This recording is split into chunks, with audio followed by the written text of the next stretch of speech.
happen, sir. Thank you so much.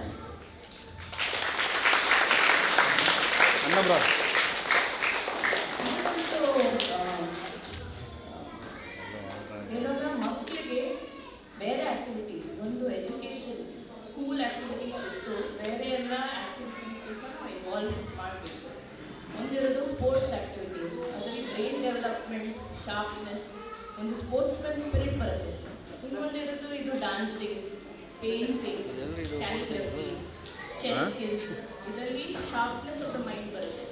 ಮಕ್ಕಳು ಸಹ healthy ಇರ್ತಾರೆ ಮತ್ತು ಒಂದು ಸೋಷಿಯಲ್ ಬಿಹೇವಿಯರ್ ಡೆವಲಪ್ ಆಗುತ್ತೆ. That is very important. ಇನ್ನೊಂದು ನಾನು ಹೇಳಬೇಕು, ಮಕ್ಕಳಲ್ಲಿ ಸ್ವಲ್ಪ ಈ ಜನ್ರೇಷನ್ ನೋಡ್ತಾ ಇರೋದು ಮೊಬೈಲ್ ಸ್ಕ್ರೀನ್ ಟೈಮ್ ಸ್ವಲ್ಪ ಕಡಿಮೆ ಮಾಡಿ. ನಾವು as doctors we are seeing ADHD problem, ಇಲ್ಲವೇ ಅಟೆನ್ಷನ್ ಅಲ್ಲಿ ಡೆಫಿಸಿಟ್ ಪ್ರಾಬ್ಲಮ್ಸ್.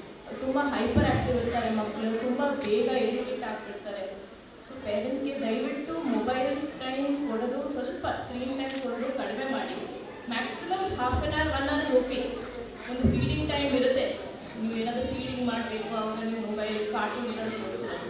ಬಟ್ ಮಕ್ಕಳ ಕೈಲಿ ಬೇರೆ ರೀಲ್ಸ್ ತೋರಿಸೋದು ಅದೆಲ್ಲ ಸ್ವಲ್ಪ ದಯವಿಟ್ಟು ಕಡಿಮೆ ಮಾಡಿ.